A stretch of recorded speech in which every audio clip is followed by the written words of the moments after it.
Hey guys, পুনৰবাৰ আপোনালোকক মোৰ চেনেলটোলৈ স্বাগতম জনালো। আজি মই অনুশীলনী 3.32 আলোচনা কৰিম। ইয়াৰে মই এই কোৱেশ্চনখিনি মই আগৰ ভিডিঅ'ত দিছিলো। তোমালোকে গৈ চাবগে পাৰিবা। যদি কোনোবাই চোৱা নাই মই তলত লিংকটো দি দিম, গৈ চাবগে পাৰিবা। আজি মই 2 নম্বৰৰ পৰা ষ্টাৰ্ট কৰিম। এতিয়া চোৱা 2x + 3y = 11 আৰু 2x - 4y = -24 ক সমাধান কৰা। ইয়াৰ পৰা m ৰ মান উলিওৱা যাতে y = mx + 3। একেবাৰে সহজ। এই অংকখিনি যদি ভালদৰে বুজি পাইছিলা তেনেহলে এইটো অংক কৰোতে অকনো অসুবিধা নহব। সেইকাৰণে মই কৈছো আগৰ ভিডিঅ'ত গৈ চাবাগে এই অংকখিনি মই কেনেকৈ বুজাইছিলো। প্ৰথমে আমি এই দুটা ইকুৱেশ্যন লৈ লম। এই ইকুৱেশ্যন দুটাৰ পৰা প্ৰতিস্থাপন পদ্ধতিৰে আমি x আৰু y মানটো উলিয়াই লম। উলিয়াই নেক্সট আমাক কৈছে m ৰ মান উলিওৱা। এই ইকুৱেশ্যনটোত আমি y আৰু x ৰ মানটো পুট কৰি দিম। বহুৱাই পেলাই আমি m ৰ মানটো উলিয়াব পাৰিম। এতিয়া আমি কৰি চাওঁ। এতিয়া আমি ফাৰ্ষ্টত যি দি থোৱা আছে আমি সেইটা লিখিম। given 2x + 3y = 11 এইটো প্ৰথম ইকুৱেশ্যন দি থোৱা আছিলে। এতিয়া চোৱা ইয়াৰ পৰা আমি x ৰ মানটো উলিয়াই ল'ম। 2x = এইটো এফালে গুচি গ'লে কি হ'ব 11 - 3y। x ৰ মানটো হ'ব 11 - 3y / 2 যেতুকে এফালে পূৰণ হৈ আছে এফালে গৈ হৰণ হ'ব। আমি এইটো ইকুৱেশ্যনৰ নাম্বাৰ দিলো নাম্বাৰ 1। নেক্সটটো আছে চোৱা 2x - 4y = -24। 2x - 4y = -24। ইয়াত আমি কি কৰিম এইটো আমি 2 নম্বৰ দি থম। এতিয়া 1 নম্বৰৰ পৰা আমি x ৰ মানটো ইয়াত বহুৱাই দিম। x ৰ মান সমীকৰণ 2ত বহুৱাই পাওঁ। 2 নম্বৰ সমীকৰণটো আমাৰ কি আছে 2x - 4y = -24। তোমালোকে এতিয়া x ৰ মানটো বহাই দিয়া। আমি x ৰ মানটো কি পাইছিলো এইটো পাইছিলো x ৰ মান। এই মানটো এতিয়া ইয়াত বহাই দিম। x ৰ মানটো আছিলে 11 - 3y / 2 নেক্সট -4y = -24। এতিয়া চোৱা এই 2টো এই গোটেই সংখ্যাটোৰ লগত পূৰণ হৈ আছে। 2টো কাৰ লগত পূৰণ হৈ আছে ওপৰৰ সংখ্যাটোৰ লগত পূৰণ হৈ আছে। গতিকে 2 কাটা কাটি গ'ল। এইখিনি বুজি পালানে? এই 2টো আছে তলত আৰু এই 2টো পূৰণ হৈ আছে ওপৰৰ সংখ্যাটোৰ লগত। কাৰণ ইয়াৰ তলত 1 এটা আছে, 1ৰ লগত 2 পূৰণ হৈ আছে আৰু ওপৰৰ 2টো ওপৰৰ সংখ্যাটোৰ লগত পূৰণ হৈ আছে। সো আমি তলে ওপৰে কাটা কাটি কৰিব পাৰিলো। এটা থাকিলে 11 - 3y আৰু এফাল থাকিলে -4y = -24। ইয়াত y মিলি আছে। 11টো এক্সট্ৰা হৈ আছে। সো আমি 11টো এফালে লৈ যাম। আৰু এতিয়া চোৱা ডাঙৰ সংখ্যাটোৰ লগত কি চিন আছে মাইনাস। সো আমি মাইনাস দিলো। মাইনাসে মাইনাসে প্লাস 3 - 4 = 7y -24 এটো এফালে গুচি গলে হ'ব -11। ডাঙৰ সংখ্যাটোৰ লগত মাইনাস আছে। এই দুটা যোগ কৰিলে কিমান হ'ব মাইনাসে মাইনাসে প্লাস 4 - 1 = 5 2 - 1 = 3 মাইনাসে মাইনাসে কেনসেল গ'ল। y = আমি কি পালো 35/7 7 5 * 35। আমি y মানটো কিমান পালো 5। আমি y মানটো 5 পালো। এতিয়া এই 5টো আমি ক'ত পাতিম x ৰ মানটো উলিয়াবৰ কাৰণে আমি ইয়াত বহুৱাম। 1 নম্বৰ সমীকৰণ বহুৱাম। মই সাইডতে কৰি দিছো চোৱা। তোমালোকে সাইডত নকৰিবা, তলে তলে কৰি যাবা। মই ইয়াত জায়গা নাই কাৰণে ইয়াতে কৰি দিছো। এটাকে x ৰ মান কি হ'ব 1 নম্বৰ সমীকৰণটোত আমি বহুৱাম 11 - 3 আমি y মান কিমান পাইছিলো 5। সো 5টো বহুৱাই দিলো। তলত কি আছে 2। আমি 5টো ক'ৰ পৰা পালো এইখিনি লিখি দিবা যিহেতু y = 5। 3 5 * 15। ডাঙৰ সংখ্যাটোৰ লগত মাইনাস আছে। সো মাইনাস হ'ব।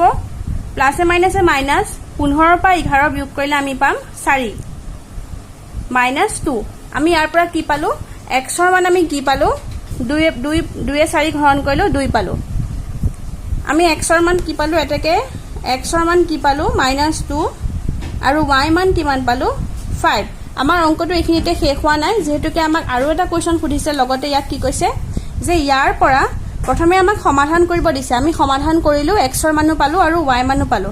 ইয়াৰ পৰা m ৰ মান উলিওৱা যাতে y = mx + 3 আমাক এটা সমীকৰণ দি দিছে এই সমীকৰণটোৰ পৰা আমাক কিহৰ মান উলিয়াব দিছে m ৰ মান উলিয়াব দিছে একেবাৰে ইজি এতিয়া x আৰু y মানটো বহুৱাই দিলে আমি m ৰ মানটো পাই যাম আমি x = -2 পালো আৰু y = 5 পালো এটা আমি লিখি লম ইকুৱেশ্যনটো যে গিভেন আমাক ইকুৱেশ্যনটো কি দিছে y = mx + 3 আমাক এটো ইকুৱেশ্যন দি দিছে এতিয়া আমি ইয়াৰ পৰা y মানটো বহুৱাম 5 আৰু m ৰ মানটো আমি নাজানো যেহেতুকে m টো কনস্ট্যান্ট আৰু x ৰ মান আমি কি পালো -2 ব্ৰেকেট দিবা +3 এখিনতে লিখি দিবা যে যেহেতু x = -2 আৰু y = 5 সাইডত লিখি দিবা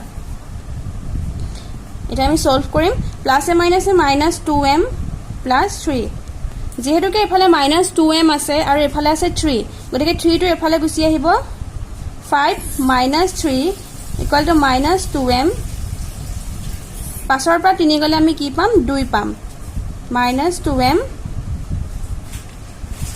2 এটো এফালে গুছিলে কি হ'ব ডিভাইড হৈ যাব 2 2 ঘৰণ কৰিলে আমি কিমান পাম -1m এটাকে m ৰ মান কিমান পালো -1 এটোৱে আনসাৰ দিয়া নিৰ্ণয়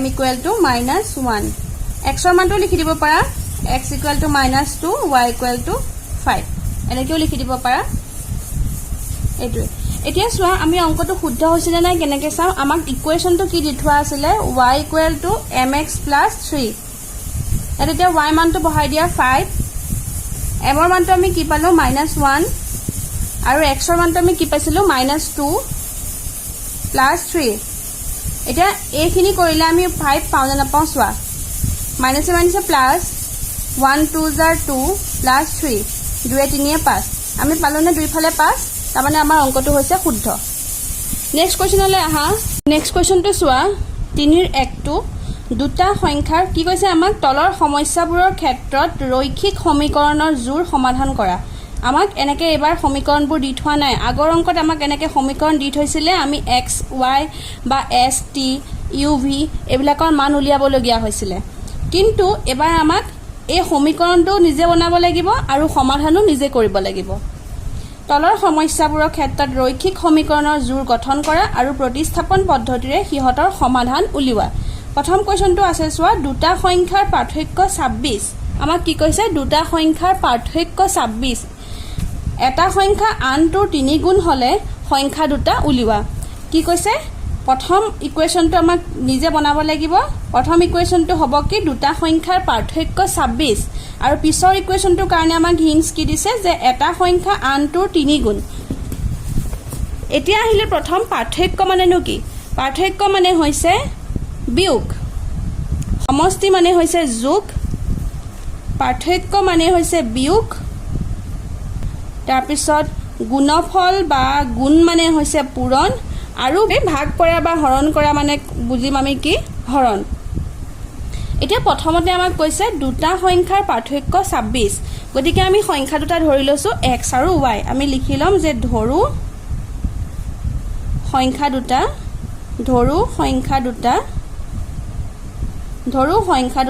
x আৰু y আমি কি কৰিলো ধৰিলো সংখ্যা দুটা x আৰু y এতিয়া কৈছে প্ৰথম ইকুৱেশ্যনটো কি কৈছে যে দুটা সংখ্যাৰ পাৰ্থক্য 26 হ'বলৈ হলে সংখ্যা দুটাৰ পাৰ্থক্য উলিয়াব লাগিব গতিকে আমাৰ কি হ'ব পাৰ্থক্য মানে আমি কি বুজিছিলো বিয়োগ গতিকে আমি কি লিখিম প্ৰশ্ন মতে according to question কি হ'ব প্ৰথম ইকুৱেশ্যনটো কি হ'ব x - y সংখ্যা দুটাৰ পাৰ্থক্য কি হ'ব 26 গতিকে x - y = 26 এটোকে আমি প্ৰথম x টো লৈছো সো আমি x ৰ পৰা y বিয়োগ কৰিছো আমি কি পালো 26 নেক্সট ইকুৱেশ্যনটো আমাৰ এটো 1 নম্বৰ ইকুৱেশ্যন হ'ব আমি ইয়াৰ পৰা x ৰ মানটো উলিয়াব পাৰিম আমি পিছত 1 নম্বৰ 2 নম্বৰ দিম নেক্সট কোৱেশ্যনটো কৈছে চোৱা এটা সংখ্যা আনটোৰ 3 গুণ নেক্সটটো কি কৈছে এটা সংখ্যা আনটোৰ 3 গুণ প্ৰথম সংখ্যাটো ধৰি লৈছো আমি প্ৰথম সংখ্যাটো তোমালোকে পিছৰ সংখ্যাটো ধৰি ল'ব পাৰা যে এটা সংখ্যা আনটোৰ 3 গুণ প্ৰথম সংখ্যাটো দ্বিতীয় সংখ্যাটোৰ কি হ'ব 3 গুণ হ'ব গতিকে দ্বিতীয় সংখ্যাটোৰ লগত কি এটা পূৰণ হ'ব 3 এটা পূৰণ হ'ব বুজি পালানে মই যদি কওঁ 15 আৰু 5 মই যদি কলো যে এই সংখ্যাটোৰ 3 গুণ বুজি পাইছানে অংকটো মই যদি কওঁ মই সাপোজ দুটা নম্বৰ ধৰি লৈছো 15 আৰু 5 মই যদি তোমালোকক কলো যে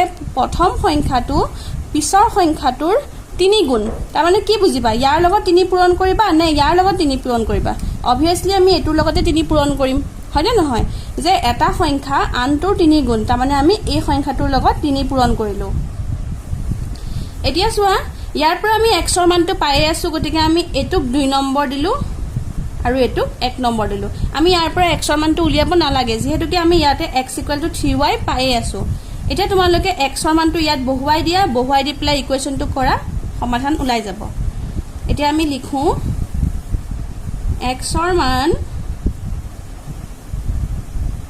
সমীকৰণ 1ত বহুৱাই x ৰ মান সমীকৰণ 1ত বহুৱাই পাও কি পাও চোৱা 1 নম্বৰ সমীকৰণটো আমাৰ কি আছে x - y = 26 x ৰ জাগাত আমি কি পাতিম 3y - y = 26 আমি 3y টো কত পালো লিখি দিয়া সমীকৰণ 2 ৰ পৰা বা x = 3y এনেকে লিখি দিব পাৰা আমি কোপা লিখিছো সমীকৰণ 2 ৰ পৰা এনেকেও লিখি দিব পাৰি 3y পৰা y বিয়োগ কৰিলে কিমান হ'ব 3 ৰ পৰা 1 বিয়োগ কৰিলে আমি 2y পাম 2y = 26 y = পাম 2 য়ে 26ক হৰণ কৰিব লাগিব আমি কিমান পালো 13 এটাকে y মান আমি কিমান পালো 13 এটা এই y মানটো আমি x ত বহুৱাই দিম x = 3 * y y মানটো আমি কিমান পালো 13 লিখি দিয়া যে যেহেতু y = 13 3 13 গুণ কিমান পালো আমি 39 x = 39 y = 13 যেহেতু কি আমাক শেষত কৰিছে আমাক সংখ্যা দুটা কি গতিকে আমি সংখ্যা দুটা লিখি দিছো এটাকে নিৰ্ণয় সংখ্যা দুটা সমান 39 আৰু 13 আমাক x আৰু y মান খুৰা নাই গতিকে আমি x আৰু y নিৰ্ণয় নিলিখো আমি শেষত লিখি দিম এটাকে নিৰ্ণয় সংখ্যা দুটা 39 আৰু 13 নেক্সট কোৱেশ্চনটো আছে চোৱা দুটা সম্পূৰক কোণ মানে ইংলিছত কি বুলি কোৱা হয় সাপ্লিমেন্টাৰী দুটা সম্পূৰক কোণৰ ডাঙৰটো সৰুটোতকৈ 18 ডিগ্ৰী বেছি কোণ দুটা নিৰ্ণয় কৰা এতিয়া প্ৰথম কথা আহিলে সম্পূৰক কোণনো কি কোণৰ বিষয়ে বুজি পঢ়িছা আগতে সাপ্লিমেন্টাৰী কোণ মানে সম্পূৰক কোণ হ'বলে হলে দুটা কোণ এনেকুৱা হ'ব লাগিব যি দুটা যোগ কৰিলে আমি কি পাব লাগিব সাপোজ x আৰু y এই দুটা হৈছে সম্পূৰক কোণ আৰু এই দুটা যোগ কৰিলে কিমান ডিগ্ৰী হ'ব লাগিব 180 ডিগ্ৰী আমি এডাল যদি আমি ৰেখা টানো এই ৰেখাডাল কিমান ডিগ্ৰী হয় 180 ডিগ্ৰী হয় এডাল যদি আমি আঁচ টানো কিমান ডিগ্ৰী হয় সিধা আঁচ টানিলে 180 ডিগ্ৰী হয় এয়া যদি আমি দুটা পাৰ্টত ভাগ কৰো সাপোজ এনেকে ভাগ কৰিলো এটো ধৰি ললো আমি 50 ডিগ্ৰী হল আৰু এটো ধৰি ললো আমি কিমান ডিগ্ৰী হল 130 ডিগ্ৰী হল গতিকে এই কোণ দুটা কি হ'ব 180 ডিগ্ৰী হ'ব কাৰণ এই দুটা আমি যোগ কৰিলে কিমান পাম 180 ডিগ্ৰী এতিয়া বুজিলা নহয় এতিয়া চোৱা দুটা সম্পূৰক কোণৰ ডাঙৰটো সৰুটোতকৈ ইয়াত এটা ডাঙৰ আছে আৰু ইয়াত এটা সৰু আছে আমি এটোকে ধৰি লৈছো ডাঙৰটো সৰুটোতকৈ কিমান বেছি বুলি কৈছে 18 ডিগ্ৰী বেছি বুলি কৈছে গতিকে প্ৰথম কোণটো ডাঙৰটোতকৈ কিমান বেছি হ'ব 18 ডিগ্ৰী বেছি হ'ব কোণ দুটা নিৰ্ণয় কৰা এতিয়া চোৱা সাপ্লিমেন্টাৰী কোণ বুলি ক'লে আমাক দি নিদিলেও আমি প্ৰথমটো কি গম পাম সাপ্লিমেন্টাৰী কোণ মানে কি আমি ধৰি ললো কোণ দুটা x আৰু y এতিয়া চোৱা আমাক এটাই দি দিছে যে কোণ দুটাৰ পাৰ্থক্য দুটা সম্পূৰক কোণৰ ডাঙৰটো সৰুটোতকৈ 18 ডিগ্ৰী বেছি আমাক এটাই দি দিছে যে প্ৰথম কোণটো দ্বিতীয় কোণটোত থাকি 18 ডিগ্ৰী বেছি বুলি ক'লে আমি কি কৰিব লাগিব যোগ কৰিব লাগিব সো আমি যোগ কৰিম y + 18 যদি মই কওঁ যে এটা সংখ্যা দ্বিতীয় সংখ্যাটোত থাকি 5 বেছি সো আমি দ্বিতীয় সংখ্যাটোৰ লগত কি যোগ কৰিম 5 যোগ কৰিম তেতিয়া আমি প্ৰথম সংখ্যাটো পাই যাম ইয়াতো একে ইয়াত কৈছে যে এটা কোণ দ্বিতীয় কোণটোত থাকি 18 বেছি গতিকে আমি লিখি লম according to question মই শৰ্টকে লিখি দিছো তোমালোকে লিখি লবা প্ৰশ্নমতে মানে হৈছে according to question প্ৰশ্নমতে আমাক কি কৈছে প্ৰথম কোণটো দ্বিতীয় কোণটোত ডাঙৰ কোণটো দ্বিতীয় কোণটোত থাকি 18 বেছি সো আমি লিখি ললো x = y + 18 এই x কোণটো এটো ধৰি লৈছো আমি x এটো ধৰি ললো y এই x কোণটো y তকৈ 18 বেছি গতিকে y লগত কি যোগ হ'ব 18 এটা যোগ হ'ব এটো পালো আমি 1 নম্বৰ সমীকৰণ নেক্সট আমাক কোৱা নাই তথাপিও আমি জানো যে দুটা সম্পূৰক কোণ যোগ কৰিলে আমি কিমান ডিগ্ৰী পাওঁ 180 ডিগ্ৰী পাওঁ গতিকে আমি হেতু লিখিলাম x + y = 180 ডিগ্ৰী আমি এটো জানোৱে ইয়াৰ পৰা সোৱা এটো 1 লিখিলো এটো 2 লিখিলো এতিয়া সোৱা আমি প্ৰথম ইকুৱেশ্যনটোৰ পৰা আমি x ৰ মান পাই আছো প্ৰথম ইকুৱেশ্যনটোৰ পৰা যেহেতুকে x ৰ মানটো পাই আছো এই x ৰ মানটো আমি ইয়াত বহুৱাই দিম x ৰ মান সমীকৰণ 2 ত বহুৱাই পাও x ৰ মান সমীকৰণ 2 ত বহুৱাই পাও 2 নম্বৰ ইকুৱেশ্যনটো আমাৰ আছে x + y = 180 ডিগ্ৰী x ৰ মানটো আমি কিমান পাইছিলো y + 18 y + 18 + y = 180 degree y যোগ কৰিলে কিমান হ'ব 2y 18 টো এফালে গুছি যাব 180 পৰা 18 বিয়োগ কৰি পালো আমি 162 ডিগ্ৰী y মানটো কিমান পালো 162 ডিগ্ৰী ডিভাইডেড বাই 2 81 ডিগ্ৰী আমি y মানটো কিমান পালো 81 এতিয়া এই y মানটো আমি x ত বহুৱাই দিম 1 নম্বৰ সমীকৰণটোত বহুৱাই দিম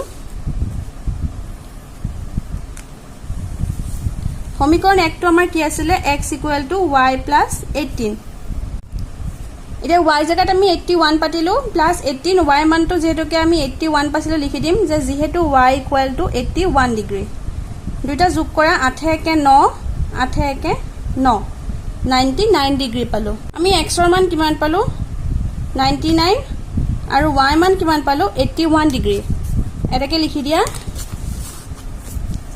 নিৰ্ণয় কোণ দুটা আমি কিমান পালো 99 ডিগ্ৰী আৰু 81 ডিগ্ৰী